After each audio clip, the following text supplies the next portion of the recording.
Amid the circular world of the offensive huddle, 10 men gather around the figure who will guide them through a defense and to the promised land of the end zone. This man is the quarterback, leader, and propellant for an offense. At the line of scrimmage, his command becomes their law, for an offense must realize but one objective: forward movement. And to this end, it is the quarterback who must deliver.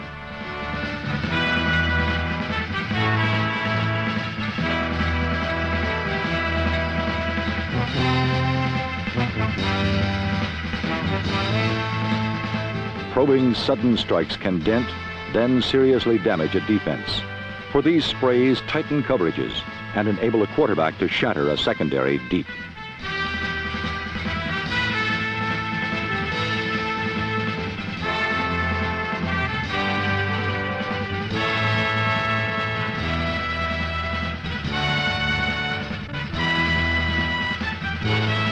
To counter the aerial exploits of the quarterback, defenders look to defuse the bomb before it can explode. Thus, the sack is the best pass defense there is.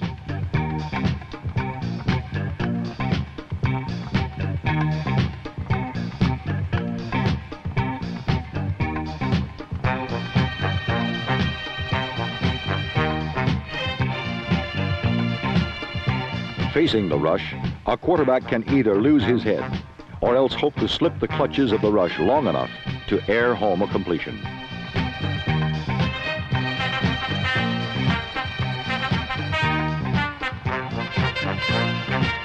A last-second release can pry open a defense, while perseverance will dismantle it.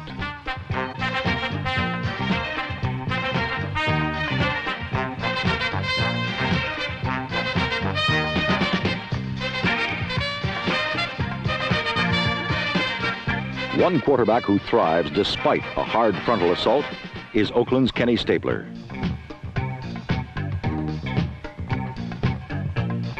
Three times last Sunday, Stabler withstood Green Bay Packer pressure long enough for touchdowns, which earned his Raiders an 18-14 victory.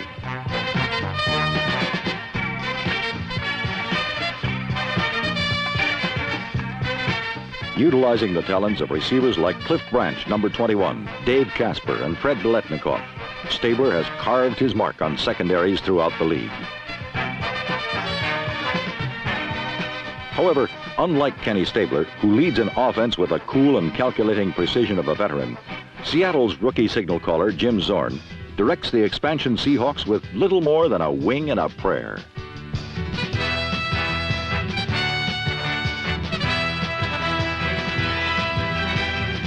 Both have been known to work for Zorn, but neither proved effective last Sunday, as 6 times the Detroit Lions intercepted his passes, returning 2 for touchdowns during a 41-14 Lion frolic.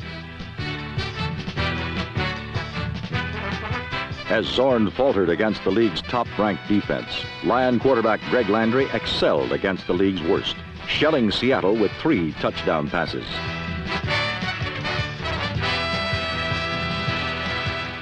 But while Greg Landry was handling all the Lions' passing, San Diego's quarterback Dan Fouts was sharing his throwing chores with his friends. A Donnie Woods to Sam Scarber connection clicked for 1 Charger score opposite the Cleveland Browns, and Fouts lofted 23 other completions, including one to sure-handed Charlie Joyner for San Diego's other touchdown.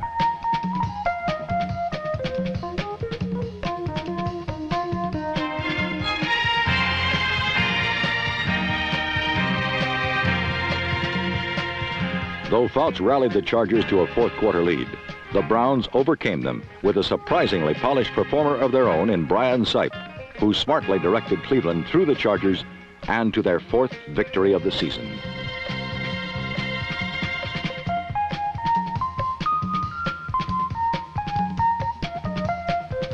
Taking advantage of talent like smooth-striding Greg Pruitt, Sipe channeled the Browns toward 3 touchdowns, 2 of which left the arm of Sipe and felled the Chargers 21-17.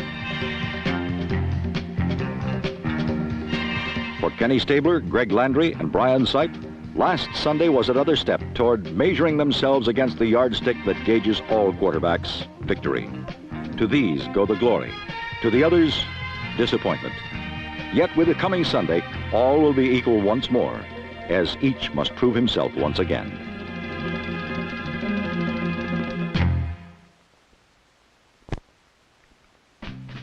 One reason for the San Francisco 49ers' dramatic rise to the top of the NFC's Western Division has been the play calling of quarterback Jim Plunkett.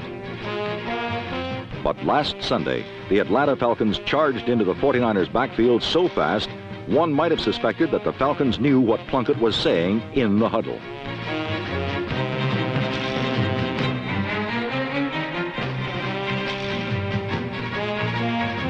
But Plunkett's problems were nothing compared to those of Atlanta's quarterback.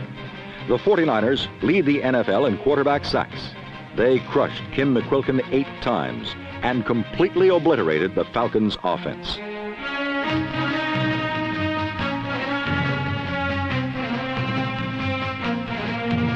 The Falcons were so helpless in this game that they gained an average of just 1 yard per play. In other words, if you gave Atlanta the ball for 7 straight plays, it would be 8th and 3.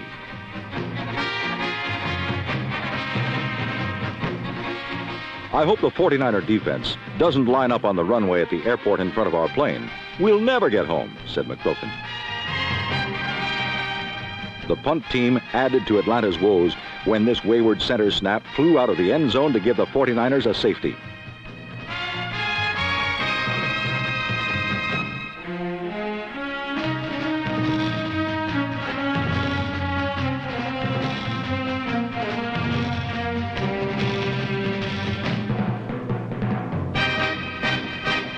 For the 3rd straight week, the San Francisco defense refused to allow a touchdown.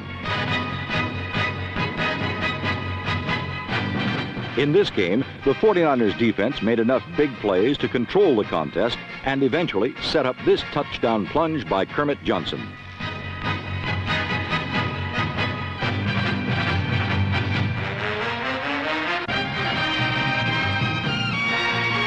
While San Francisco needed only a solid defense to gain a 15-0 win over the Falcons, the Minnesota Vikings' victory over the Philadelphia Eagles was a perfect demonstration of the multiple talents of the team. Fran Tarkenton used his pitch and putt passing attack to slice up the Eagles. He first got them thinking about flare passes to his running backs, then shifted his attentions to his wide receivers.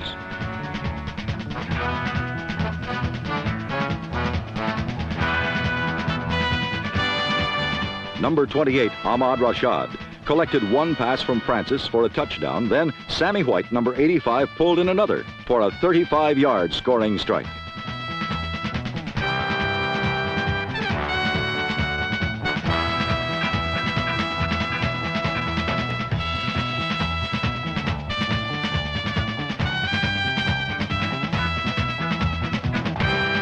Defensively, Minnesota was so effective that this pass interception by Bill Bradley was Philadelphia's longest gain of the day, and it set up the Eagles' only touchdown.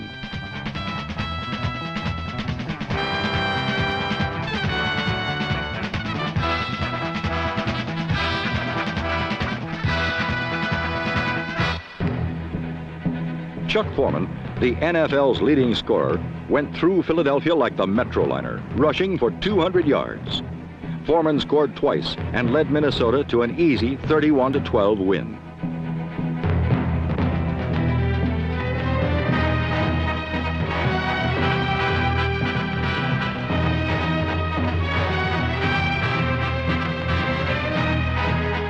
After the game, Viking coach Bud Grant said that watching Foreman on the football field was like watching a grown man play with children.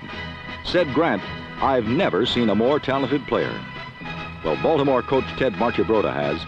He calls his quarterback, Burt Jones, the most explosive weapon in the game. Last Sunday against the Jets, Jones backed up his coach's boast by passing for 300 yards and leading the Colts to their 6th victory. Jones, who is the league's highest-rated passer, threw 2 scoring passes to Roger Carr, number 81.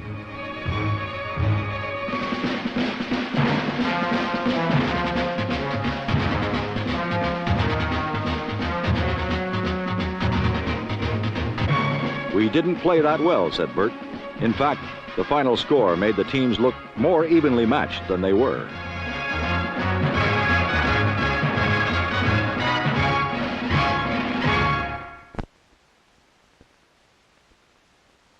Last Sunday in New Orleans, the Saints gave Rams starting quarterback Ron Jaworski a thorough going-over. The Saints had 5 sacks and held Los Angeles to negligible yardage through the first 3 quarters. Meanwhile, on offense, number 10, Bobby Douglas, relieved Bobby Scott at quarterback, and referring to his old Chicago Bears book of broken plays, Douglas completed 15 of 23 passes and carried the Saints to a surprising 10-10 tie in the 4th period.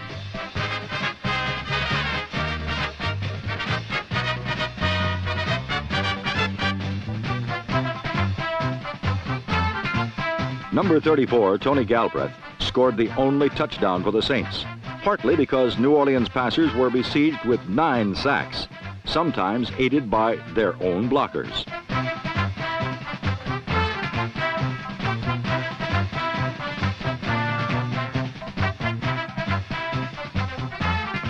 In the 4th period, the Rams summoned Pat Hayden, who had been quietly recuperating from a concussion.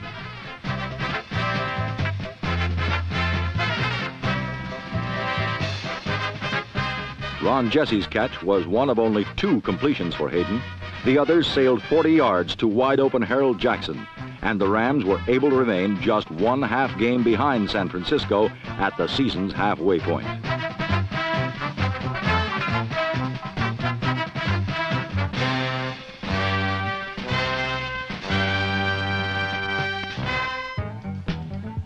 In Houston, Oiler quarterback Dan Pastorini could find no place to hide from the AFC's top-ranked defensive team, the Cincinnati Bengals.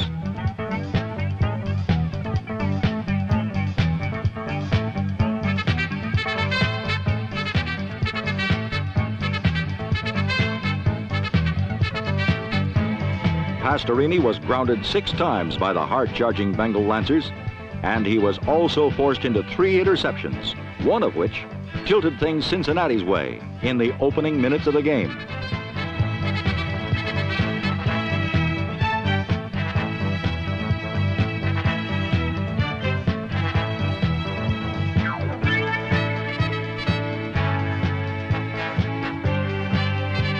Cornerback Ken Riley had the Bengals in perfect position, but it still took the acrobatic team of Ken Anderson and Isaac Curtis to score the touchdown.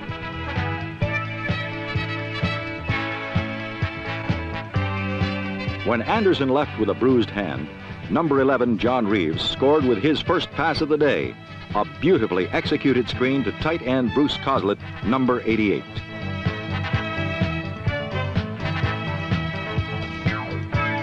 The play of the game, and probably of the week, was started by the charge of Bengal defensive tackle Bob Brown. Defensive end Coy Bacon, who had 3 sacks himself, rumbled downfield until he finally heard the cries of rookie safety Melvin Morgan, number 21.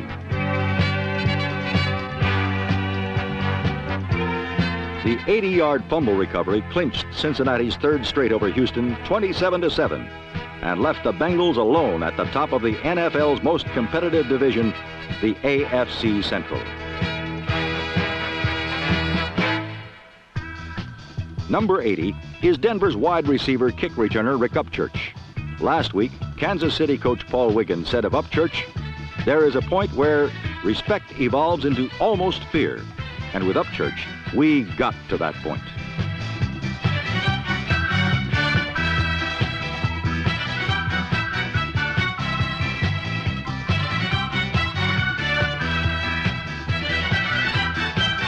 Steve Ramsey's Bronco offense broke out of a slump with 4 touchdowns against the NFL's last-ranked defense, but in a game of nearly 1,000 yards of total offense, the Chiefs' high-caliber offense did some exploding of its own.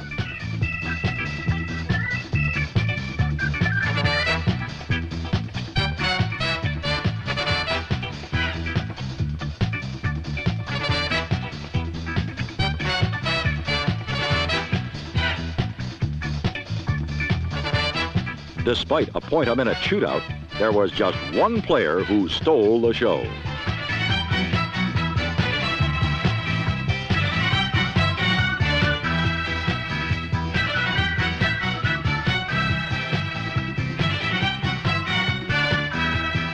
Rick Upchurch scored on a punt return for the fourth time this season, tying the NFL record set in 1951 by Jack Christensen. Upchurch now has the whole second half of the season to try and set a new record. Final score, Kansas City 26, Denver 35.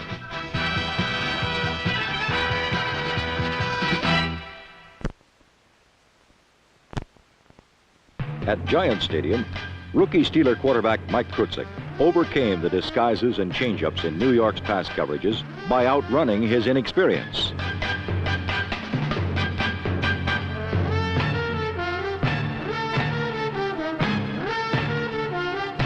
Unfortunately, the winless Giants cannot outdistance their mistakes. Against Pittsburgh, they timidly went down to their seventh straight defeat as the steel curtain engulfed, then spit out their offense.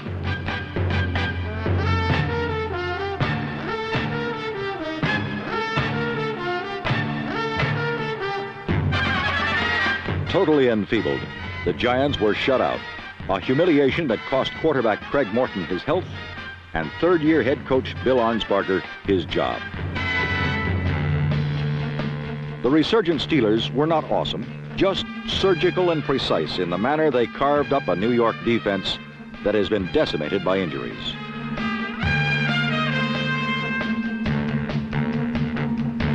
Pittsburgh played almost contemptuously, knowing they were going to win all the time. So they ran a lot, passed little, and won big, 27-0.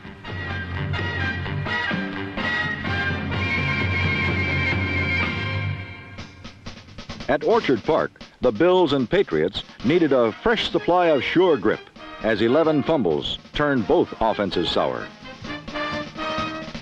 When there was continuity, quarterback Steve Grogan's rollout offense mystified the undermanned Bills. The threat of silky smooth receivers like number 81 Russ Francis make defenses respect Grogan's arm, but in effect pave the way for the planned runs that make the spindly general so doubly dangerous. In this disaster of a season for Buffalo, the headlines and statistics still belong to O.J. Simpson, whose victories over defenses are empty and Pyrrhic and muddied by a river of Buffalo defeats. Simpson scored twice against the Patriots, but the Bills lost 26-22. One runner whose fortunes were not on the wane was wondrous Walter Payton of the Bears. With over 700 yards rushing, number 34 tried to become the first man to catapult out of Texas Stadium.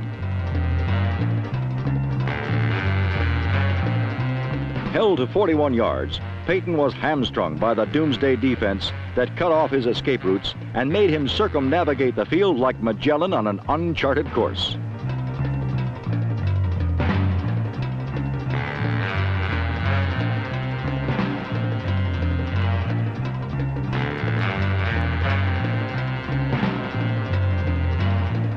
Without Walter to worry about, Dallas looked around for a stationary target and drove a quiver full of hits into quarterback Bob Avellini, number 7.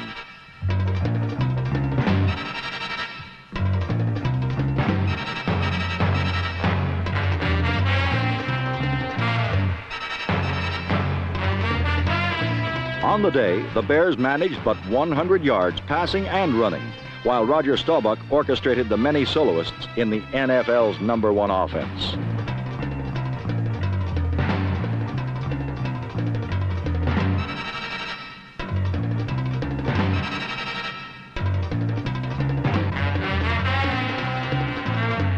While Staubach rarely offers up his body to defenses anymore, he is still a high-risk quarterback, someone who will trade a bruise for a touchdown.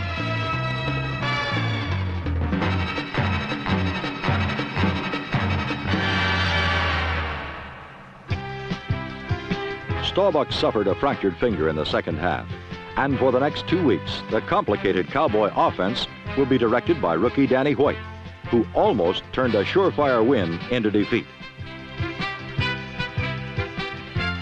White's indiscretions generated most of Chicago's points when an interception by Ross Brubaker ended in a touchdown by Mike Hartenstein, number 73.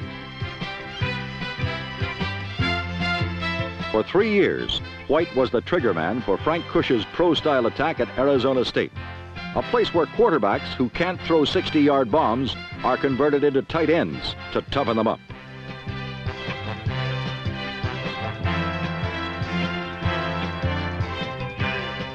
Luckily for White, he is surrounded by a talented corps of specialists like Preston Pearson, number 26, who know their way around a pass pattern and are invaluable in the clutch.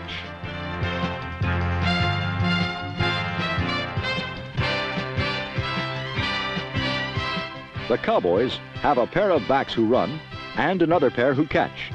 Preston Pearson is a catcher, and his 2 touchdowns helped Dallas stay atop the NFC East at the halfway point, 31-21.